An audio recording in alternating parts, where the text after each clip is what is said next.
Hello. আমি আমার বয়ফ্রেন্ডের ফটো দেখছিলাম,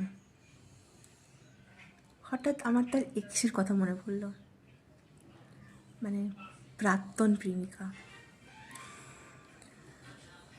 আমি একটাই কথা ভাবছি যে এত সুন্দর একটা ছেলেকে, এত ভালো, আমার ছোট্ট ছোট জিনিসগুলোকেও কেয়ার করে, আমার কথা আমি এত বক বক করি, চুপ করে আমার মন দিয়ে কথাগুলো শুনে আমার প্রশ্নের উত্তর দেয়, আমি এত বক বক করি তাও কিন্তু বোরিং হয় না।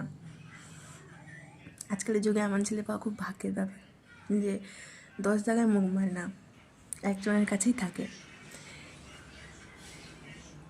আর যে রিলেশনশিপে ঝগড়া হয় না, কথা কাটাকাটি হয় না, ওখানে ভালোবাসা বলে কিছুই নেই, ওটা আমার মতে।